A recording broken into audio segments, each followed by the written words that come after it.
Qin Yichen juga terkejut, karena dia tiba-tiba melihat kekuatan leluhur Heze berubah menjadi wajah Kaisar Haoyi di dunia. Ini adalah pola dao yang tak berujung melonjak, ruang dan waktu kacau, dan pita waktu dan ruang semakin padat, menutupi semuanya. Huang Yi, dan kamu. Ayo, biarkan aku Heze Zudi dimakamkan denganmu. Metode yang ditinggalkan oleh Kaisar Haoyi terus melonjak, dan dengan bantuan kekuatan seluruh tanah leluhur Heze, semua ruang dan waktu disegel. Saya melihat sosok yang telah melewati leluhur Heze dengan panik, dan terbang dengan putus asa. Pada saat itu, Qin Yichen sepertinya mengerti mengapa Heze Zudi memiliki Kaisar Iblis Hitam dan banyak situs suci bawaan yang telah dihancurkan. Tetapi mengapa itu bisa menyembunyikan alasan mengapa Heze Zudi keluar selama puluhan juta tahun. Semuanya karena metode Kaisar Haoyi, yang membingungkan langit berbintang dan ingin menyegel Heze Zudi dalam ruang dan waktu selama puluhan juta tahun. Tidak. Heze Zudi jelas bukan selama puluhan juta tahun. Ini untuk menyegel Raja Meteorit Desolate, serta kegelapan yang mengerikan dan cahaya jahat, di sini. Wajah-wajah mengerikan dalam kegelapan akhirnya mengubah corak mereka. Meskipun dengan kekuatan mereka, tidak mungkin menyegel mereka selama puluhan juta tahun. Namun, lebih dari 10 tahun dan dekade, itu masih bisa dilakukan.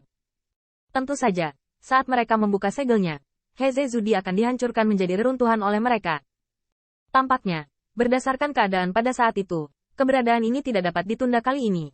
Karena jika mereka disegel di sini, maka naga sejati akan. Qin Yichen tergerak. Ternyata klan Heze sudah merencanakan untuk menunda keberadaan mengerikan ini dengan mengorbankan kehancuran tanah leluhur mereka. Pada akhirnya, kegelapan tak terbatas mengoyak ruang dan waktu yang lebih padat, hanya menyisakan dengusan dingin yang menghancurkan kekuatan surgawi Helianyun. Semut berkerumun, cacing mengguncang pohon, dan ketika nenek moyang Heze muncul kembali, itu juga saat kehancuran. Dengus dingin ini tampaknya telah berlangsung puluhan juta tahun, menyebabkan ruang dan waktu terdistorsi, dihancurkan dan diatur kembali. Dan Heze Zudi dipulihkan ke masa sekarang. Tapi suara dalam kegelapan itu seperti kehendak surga, seperti perintah yang tidak berani dilawan 10.000 orang, suaranya mendominasi segalanya. Saat Heze Zudi muncul kembali, itu akan menjadi waktu kehancuran. Saya tidak tahu kapan, mata Qin Yichen sudah berkaca-kaca, dan dia melihat sosok Helian Yuntian jatuh dengan enggan, tetapi kali ini, dia tidak akan pernah bisa berdiri lagi. Kegelapan secara bertahap menelan segalanya, membuat dunia jiwa naga redup. Hanya menyisakan batu besar di tangan Qin Yichen dengan cahaya redup. Batu besar telah berubah menjadi ukuran kepalan tangan. Saya melihat Kaisar Howen dengan lembut mendorong Qin Yichen, dan bayangan naga meletus di belakangnya, menghancurkan ruang dan waktu, tidak tahu kemana harus melayang. Anakku, maju. Jangan melihat ke belakang. Maju. Ini adalah satu-satunya suara di telinga Qin Yichen ketika dia diselimuti oleh Guanghua. Tidak.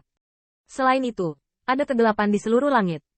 Saya melihat bahwa kegelapan menyelimuti tanah leluhur Heze, seperti yang dijanjikan saat itu. Bahkan Kaisar Tombak Naga yang bertempur di alam bawah ditelan oleh kegelapan.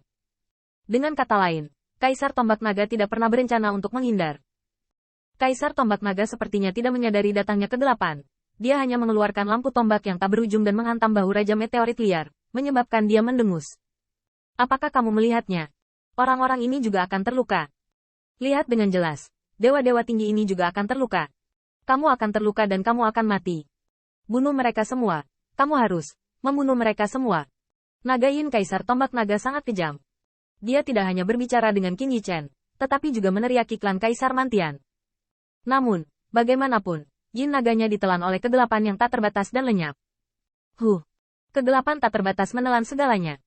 Bagi Qin Yichen, tampaknya memiliki mimpi buruk yang tak terbatas. Tubuhnya yang diperoleh bertahan dalam kecemerlangan para leluhur. Dan apa yang ia pegang di pelukannya adalah yang ditekan Zeng. Bahkan, puluhan juta tahun. Tadi, aku bisa membuka batu dengan parah untuk King Wild Meteorit. Dan tubuh bawaannya berjalan menembus langit. Hanya merasakan kegelapan tak terbatas menyelimuti segalanya. Sampai lama kemudian, di langit berbintang di alam semesta. Raja Meteorit liar mencengkeram bahunya dan mencabut kepala tombak yang telah menembus ke dalam tubuh. Dan juga kepala Kaisar Tombak Naga, dan menghancurkannya menjadi bubuk. Semut sialan. Melihat haoran yang kejam di mata Kaisar Tombak Naga yang tidak memicingkan mata, Raja Meteorit liar sangat marah. Lalu dia mengalihkan pandangannya ke kegelapan di alam semesta. Kenapa kau tidak melawan penindasan denganku saat itu? Raja Meteorit liar tampak marah. Tetapi suara yang datang dari kegelapan itu serak, dalam, dan tenang. Tetapi mendengarkan dengan cermat, sepertinya ada senyuman. Setidaknya, kita menang. Bukankah itu cukup?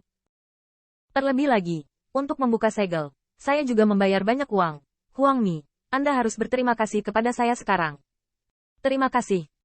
Raja Huang Meteo melotot dengan amarah, dan amarahnya berubah menjadi meteor liar, membakar langit berbintang.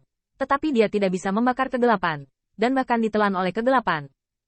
Setelah melihat ini, Raja Meteorit Liar tidak bisa menahan keterkejutan. Matanya dipenuhi dengan kecemburuan. Tetapi dia berpikir bahwa setelah semua dia telah membuka segel, dan amarahnya menghilang sedikit. Namun, cibiran dalam yang datang dari kegelapan menyebabkan kemarahan yang baru saja ditenangkan oleh Raja Meteorit Aura melonjak lagi, bahkan lebih marah dari sebelumnya. Baiklah, tanda tangani kontrak denganku dan setia padaku selamanya. Hei Ju. Tanda seru. Tanda seru. Kemarahan Raja Meteorit Liar itu mengubah meteor liar itu dan membakar segalanya.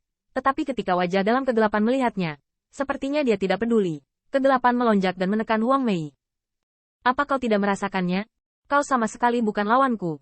Jadi saat itu, kamu sudah menghitungku. Raja Meteorit Liar tidak mau. Saat itu, jika mereka bertiga bergabung, itu tidak akan mungkin bagi batu raksasa untuk menekan mereka semua.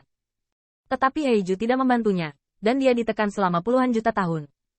Tapi Heiju sendiri, selama puluhan juta tahun, bisa berlatih kultivasi. Dan setelah mendapatkan buah dari mengalahkan naga asli, kekuatan orang ini sudah melampaui dirinya sendiri. Karena itu, menyelamatkannya hari ini bisa memaksanya untuk setia. Raja Meteorit Desolate sangat marah. Dia tidak menyangka bahwa setelah puluhan juta tahun, inilah yang menunggunya. Hei Ju, kamu terlalu licik. Kami sangat menghitung. Apa kamu tidak takut ditangkap oleh naga asli? Namun, dalam kegelapan, jawaban dia adalah semburan penghinaan. Cibiran itu penuh dengan lelucon, tapi itu penuh dengan kekuatan mengerikan yang harus diakui oleh Raja Meteorit Liar. Huang Yu, untuk naga sejati, kita semua adalah pemenang. Dan bagi kita, aku, akan menjadi pemenang terbesar. Dewa Raja Meteorit Desolate terdiam untuk waktu yang lama. Raja Dewa yang abadi ini penuh dengan keengganan, tetapi ini sepertinya adalah kenyataan yang harus dia terima. Raja Meteorit Liar tahu betul bahwa kegelapan di depannya adalah keberadaan paling ganas di dunia. Jika dia tidak mengikutinya, takdirnya akan lebih mengerikan dari sebelumnya.